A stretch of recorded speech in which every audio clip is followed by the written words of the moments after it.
Hi, greetings, folks. Jacque here, Jacque Howard here, and welcome to my podcast, Jacque's Reach. Today is one of those special moments where I'm sitting down with someone recording for the first time after a couple of phone calls, and we have a lot of similarities. We're all about justice, peace, and humility. We're all about building a better community for everyone, and most importantly, recognizing that democracy is something that we have here in our country that needs to be upheld, and that we need folks in all realms of the political spectrum, from the media, people who are working for certain parties and not. But we need people to hold each other accountable, and we need to be bringing issues to the forefront and bring those issues to the forefront in a way that's not judgmental and not demeaning and lambasting and yelling and screaming. That's not what this is about. This is really about building a better community for everyone. And now I want to make sure that everyone knows, as I bring my man Joe Marchica on, we're going to talk more about his name in a moment, but we're going to bring Joe on. He's here. I do not support any candidates for any elected positions. I don't give to their campaigns, etc. One, and two, I am not running for any office. That doesn't prevent me from having conversations with lots of different folks in political positions, and lots of them are my friends, and I get information which is telling me from a personal level of other human beings who I respect in their positions on their candidates. But me personally, being a media person, I don't lean either way. I just want to gather the information, present the information, encourage you to get civically engaged, and for you to find out for yourself. That's how we build a better community. So with that being said, I've got my man Joe Marchica on, and Joe's going to be talking about our revolution, Trenton Mercer, but specifically encouraging you to get involved in what's happening in Mercer County politics. Find out what's happening in your municipality, whether it's Trenton, Mercer, Trenton, Hamilton, Lawrence, Ewing, Hightstown, Hopewell, any of them. Know what's going on so that you can be more knowledgeable and have an understanding about what's happening in your community, and therefore you can go and hold those elected officials accountable. Remember, there's some key things that are happening from a federal level to a state level to a city and community level, and that has to do with infrastructure, voting rights. All those things are at the forefront, and Joe's going to touch a little bit on those things, but most importantly, please follow up with him later. He's going to come back on a regular basis with updates, but make sure that you reach out to him. Joe, I hope that was a good introduction for you, but I'd like for you to jump right in, bro. Awesome. Yeah, jump right in and Thanks, start Jacque. talking about, you're welcome, our revolution, Trenton Mercer. Absolutely. Thank you, Jacque. That's a fantastic intro. And I'll lead off at the top. You said definitely reach out to me if you have any questions about what we go over, any of the items we talk about. And we have a link tree where that has a bunch of buttons on it with all of the different things we're working on. There's a more about us link. There's a get involved link. There's links to our social media, the little buttons at the top. And the way you can go to that, it's bit.ly/ORT Mercer. You go there, you can see what we're up to. But I guess this is a good place to start, would be to kind of intro who we are, what we're about, where we came from originally, that type of thing. And the short version that I give to folks is that we are a grassroots volunteer group, a progressive political advocacy and activist group, and we advocate for progressive candidates and policies at all levels of government. And that's the short description, right? And there's a longer one that I'm going to get a little bit into here. Now, we're a part of a state network, that's Our Revolution New Jersey, and a national network, that's Our Revolution.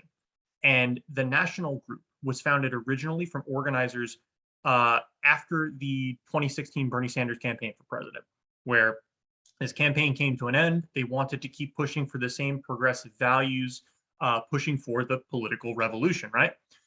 So they went and they founded this group nationally. It does have 501c4 status, if I remember right, at the national level, but our local group does not. We're just a volunteer group, but we are affiliated with them and we get support from them on a number of different things. And kind of our core platform statewide at the moment, I'll start with that and I'll move to a couple of other things. Our top 3 issues are reforming our primary ballots, which are inherently undemocratic and give an advantage to candidates based purely on where they are on the ballot, and not based on who they are, not based on their platform, not based on anything other than where they are on the ballot. And they're placed in these specific spots for very specific reasons, and we'll get into that. The second thing is that nationally, we're one of the primary groups pushing the campaign for Medicare for All, which is a crucial thing that we need to fix in this country. We need to make healthcare a human right. You hear rhetoric left, right, and center about how it's important that everyone has access to healthcare, how healthcare is a human right. But then those same individuals, especially when we're talking about politicians, turn around and don't back the policies or don't sufficiently push the policies that are necessary to make that a reality. So they're talking out of their mouth on one side and then they're not able to get it done on the other, or they're actively sabotaging the ability to make sure that everyone has healthcare. It shouldn't be access to healthcare, because if I have access to a Ferrari, it doesn't matter if I can't buy the damn thing. That's kind of the gist of it, and that's why the access to healthcare talking point is so disingenuous in many cases. So that's the second thing we're pushing for statewide, and our statewide chapter has had some really big wins there. I think we passed 13 or 14 resolutions through municipalities and county commissioners boards in support of this, demanding that the federal government pass the Medicare for All Act. We've managed to help get Representative Frank Pallone on as a co-sponsor. This happened last year, I believe, and that was from a lot of work from our Revolution Monmouth County, specifically Anna Martavisky, Joan Farkas. Big shout out to them for getting that done. And we're going to keep working for it. We're going to keep pushing the reps who we know, should be on the bill and aren't. We just got one of those in Mercer County with the latest redistricting. Andy Kim is a part of the Congressional Progressive Caucus. He's great on a few different things. He is not a co-sponsor of Medicare for All. He's not signed on to that bill, and I'd love to see that change. Yeah. Well, like so make sure we come back and loop back around and speak about Andy, and then also local, any other politicians that are not signing or co-signing onto the Healthcare for All bill. That you have a list of that on your website? We don't have a list on our website, I don't believe, but either National Nurses United or Public Citizen might have it. We've got it's a coalition of national groups that are pushing for this thing. We're one of many. We're one of the primary ones, but there are a number of other groups as well. So, and I just want to make sure I can circle back and provide you a link for that if I have a chance to go check it out. Sure, but I just want to at least give some information. So if folks who are listening and Andy Kim is their representative, it behooves them to then say, hey, look, this is important to me. I need to call his office and let his office know. That's sort of the stance that people should take, right?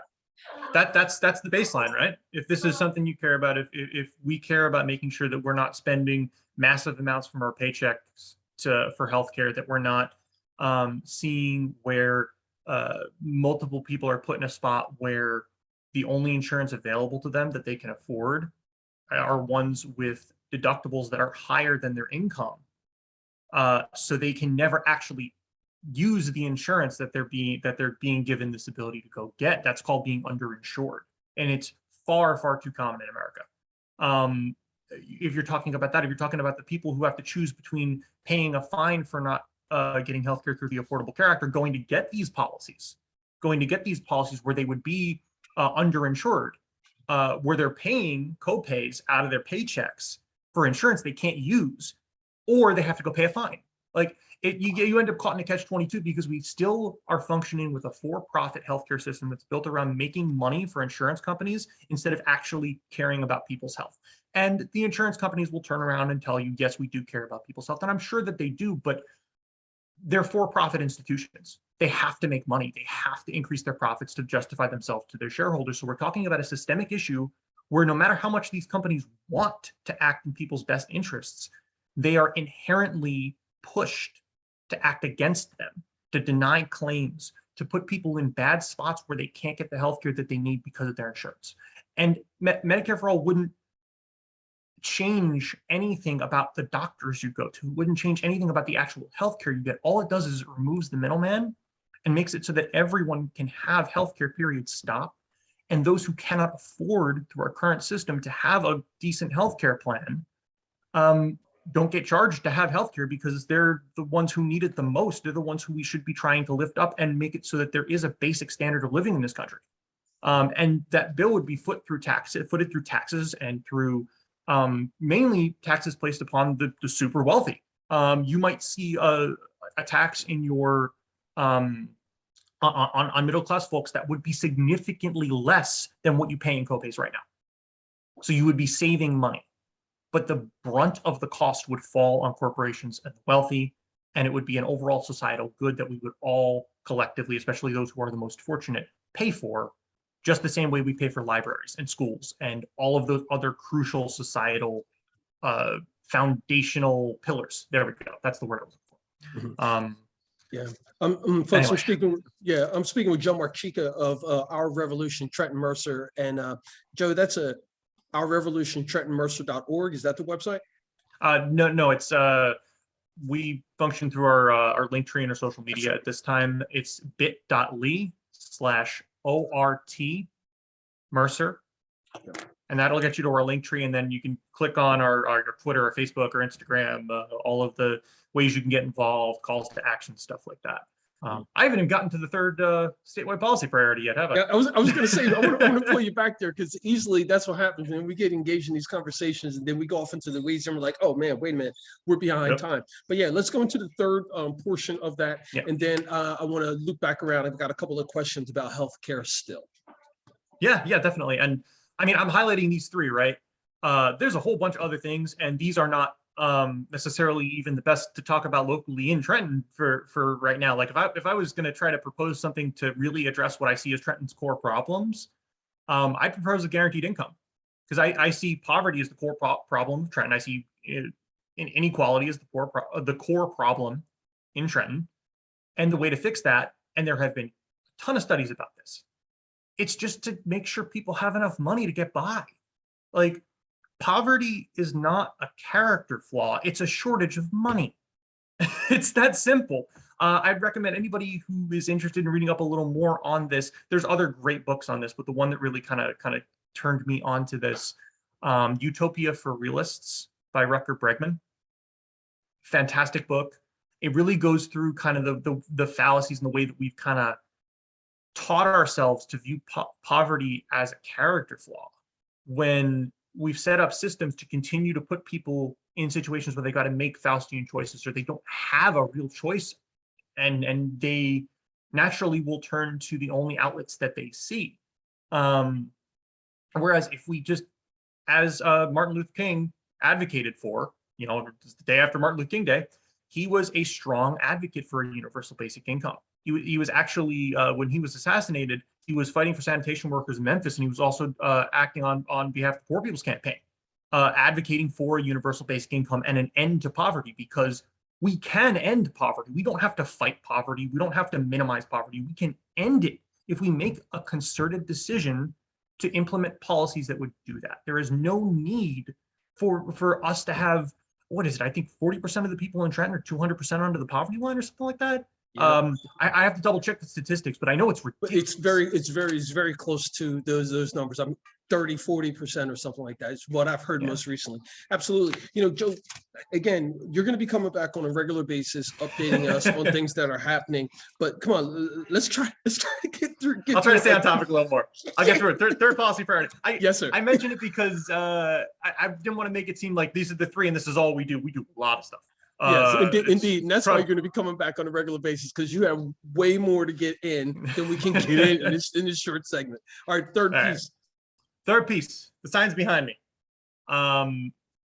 If you read them, we got one on my left that talks about really trying to make sure that we get sufficient funding to our communities and back that up. We got one on our right here that's for police transparency. This is a specific bill to make police disciplinary records accessible to the public. Right now, we have a system where no one, government officials, individual citizens, people doing investigations, you can't really access individual police disciplinary records. You have to meet a very, very specific set of criteria. Usually you have to have been involved with the complaint, and you have to know the officer's name in order to get any access to it. So we have a really poor idea of the details of these complaints. I mean, the Asbury Park Press did a whole force report thing a while back.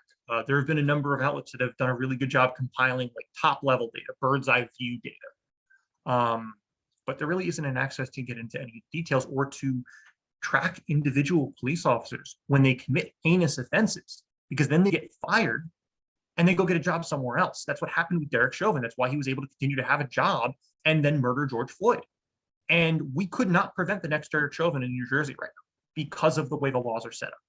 Now, there have been some temporary fixes that have gone into place from the AG's office. He's taken some of that and kind of opened up some of the data, but it's very dependent on who the AG is. It's very dependent on the governor's administration. So if we were to get a governor who was not friendly to this type of stuff, that would create massive issues. And furthermore, we already have a governor who is problematic on this issue, because today I just found out that the bill I was going to speak to, that we were demanding as much as we could that he veto, he signed it. And this is a bill that gives police officers the ability to review body cam footage before they write their reports, before anyone else gets a chance to see them. So this can be a problem, because if this were to be something that goes to a disciplinary complaint, right? If this is something that is an issue, there's a violation of someone's rights. The police officer goes and commits this offense, and the victim, whoever it might be, undergoes this trauma. And then they go and they have to write their reports, right? Normally, as it is now, they wouldn't be able to see the body cam footage. So they would have to recall from their memories, from their policing process, what they went through in order to take the actions that they did. And they would have to justify it and kind of explain a little bit, like, this is what happened, this is what I did. They don't have to go super far into detail for their whole process, but you get glimpses, right? You get an impression of what they experienced and what they saw. And you need that type of information if you're going to evaluate how good an officer someone is if they commit a violation, right? Now, instead, they can see the body cam footage before they write that report. So they can look at the footage and their recollection. They've done psychological studies on this. If someone watches a video of something they've gone through, they actually will correct their own memory to match the video. It's our brains are crazy. This is an example of that. So not only are we giving police an ability to get their story straight, quote unquote, to make sure that they see what is visible from the footage, right? So they can decide, oh, nobody saw me do this little thing off to the side, so I don't have to talk about that. Not only are we doing that, but we're now also erasing the evidence that we would get in the police officer's report. And that can be a major problem, and that can make for major issues legally as these things go through proceedings. No one else gets access to these body cam videos, right? Not until after subpoenas are written or reports are written or anything like that. A victim doesn't get access to this. Lawyers don't get access to this until they start putting their cases together. But a police officer gets it before they have to write their written account now, because of this legislation that was just signed by Governor Murphy. Now, I'm going to throw this out as an example. And I think that there's probably many folks who will say, in their mind, they'll only think about it from the crimes that are big, pronounced crimes, where it was legally, okay, well, it was sort of justified. They did break a law. They did do something wrong. And this was the result of an action that they started, so to speak. But as an example, I'm sitting here and I'm thinking, this could also be for that person who was alone on the side of the road and was a female, and it was a male law enforcement officer, something of that. And it's their word against the other person's word. Or a couple of rogue law enforcement officers got together and decided that they were going to do something. I understand I understand why the law enforcement would want control of this. Can you speak to why Murphy has decided to sign on with this? I haven't read any statement or anything. I've only seen recently in some of the, the Twitter chats, internet chats that I've been on, email listservs, that this decision was made, that he signed it. I have not seen the justification for it, although I would note that he vetoed the original bill, but it was a conditional veto. And the way he conditionally vetoed it gave more power to the police to decide when they did or didn't have to have the ability to view this footage. Because there is a clause in there that for violent offenses, a couple of different categories, they don't get this right. But the conditional veto made it so that the officers have more power to say if they think it will be or not. So, I mean, like, he made it worse. He actually made it worse. And it's crazy to think this. Our Revolution, New Jersey, we kind of steered clear of the governor's race due to a few different reasons. There's a bandwidth, some issues with Murphy and his stances on the line, a couple of other things. We're very happy he was reelected. Let me just say that before I say anything else, because the alternative was not very good. But this is kind of the type of issue where we had trepidation, because he has not been an ally on issues like this. He, frankly, has not been an ally to Black and brown communities on issues like this. And this is, so police accountability is that third item. It is one of the core of our current policy platform, our current policy priorities. And that's one of the reasons we were very disappointed with some of the things that Governor Murphy had done, the lack of movement from the legislature on some of these issues when he has the ability to try to lobby them more effectively than you or I. He's the governor, we're just citizens. But anyway, I feel like I'm getting a little bit far afield. I do want to mention a couple of other of the points on the Sure. what I would refer to as. Yeah, Joe, before you do that, I do want you to take your time, because we're going to make sure that we get this information out on this segment, and then, as soon as we're done, we're going to start booking this out so that we can have you come on a regular basis and not only update about what's going on state level, but also on a national level as well. And then hopefully we can also loop that into having some actual candidates or some elected officials join us in just a short form. Just voice your thoughts and your concerns, share your platform, so that the folks that are in our networks can get to hear that specifically from the horse's mouth, so to speak. Joe, okay, go back and finish up your points, but I do want to make sure that you get enough time to touch on all of it, please. And I want to, you teed me up perfectly by talking about having some local officials and electeds come on. We have our monthly meeting tomorrow on Zoom at 7 o'clock.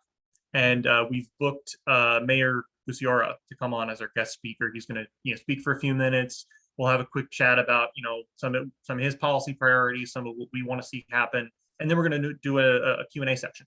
So if folks want to jump on and ask questions, please join us. You can jump on Zoom, ask questions, and if you want to send questions in ahead of time, you can email them to us, and that email is or.trentonmercer@gmail.com. But yeah, I want to make sure to plug that. And we're also going to have, I've been told we're going to have someone from the Starbucks up in Hopewell that's now starting their unionization effort. They're going to come on and speak for a couple of minutes just to say hi and how we can help. And I'm hopeful we might have one other guest that has not yet to confirm, so I'm not going to tell you who it is yet, but it's another big name, and I'm very excited if they'll be able to kind of come on and do an intro for Martin Luther King Day, since it's a couple days after. So. Awesome. That's fantastic, Joe. We still got a couple of more minutes here. Yes. Can you dive in a little bit more about your monthly meetings? Because I don't want folks to think that, you don't have anything going on. I want them to know that, hey, you can get this information. It's there. You can even get involved. You can volunteer. And if you want to meet up in person, please. I'm sure that there's some things that are happening in that as well.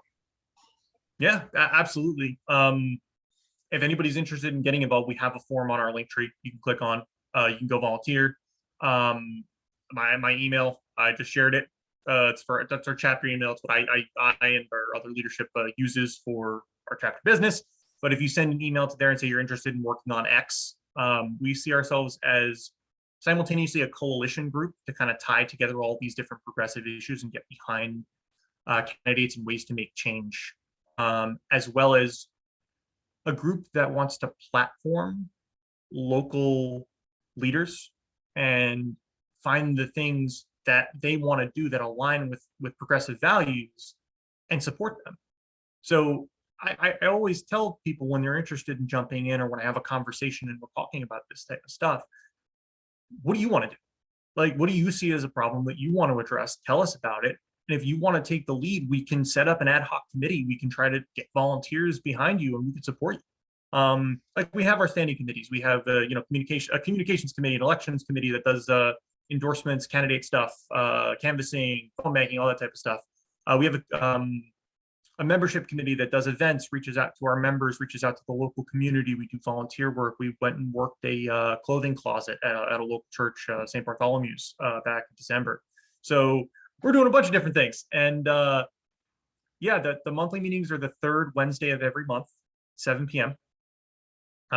We've done all of them on Zoom to this point because we kind of got started up again in the middle of the pandemic. We ratified our bylaws last December, not this past one, the one before.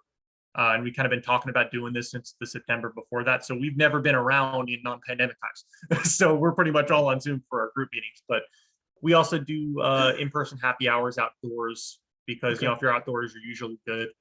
Then you don't have to worry about COVID as long as you're not like in a big crowd and clustered. Yeah, A yeah, little yeah. bit of space. And we do in person, we do rallies.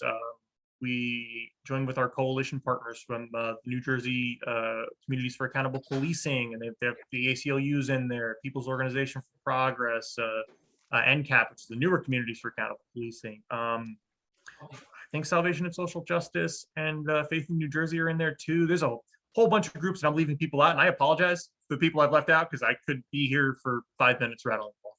And we're in other coalitions like the Empower New Jersey Coalition for Environmental Issues. Okay. Hell, the Better Ballots movement is a coalition. We got a bunch of groups on that too. And we want to help people get Joe, involved with these things.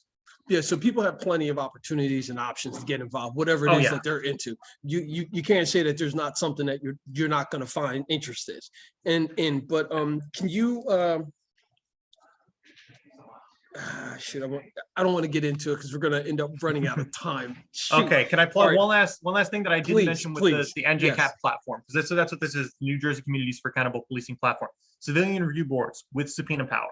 That is the top priority for that platform, because then you have a civilian body that will be able to do investigations concurrently with internal affairs. And I spoke about that like top level reporting, right? That we've seen from the force report as part of that. Very, very, very, very, very few disciplinary complaints get sustained. We're talking low single-digit percents. Again, police disciplinary complaints. And that's partially because it's an opaque process and it's just through internal affairs. So it's just police checking over the disciplinary complaints against other police, which puts them in a difficult situation because you look at the culture in a lot of police departments, and it's very. I've read and seen documentaries and stuff. It's very much them against the world. There's the sheepdog mentality where they see wolves all over the place, so they want to protect their own, right? So it puts them in an awkward spot to either buck that trend if a police officer did something wrong, or they kind of brush them. If you have a civilian body to do those investigations, instead, there's none of that. You have the communities themselves finally getting a say in how they are policed. And you need to give them subpoena power so that they can go get the documents and the things that they need to do an actual investigation. So there's a bill that was in the legislature last session. I expect it will be re-proposed. Shout out to 2 of the legislators from the district that has Trenton in it, Verlina Reynolds Jackson and Shirley Turner. I believe they are sponsors or co-sponsors on the bill. This is a bill we really want to try to push for. It's crucial.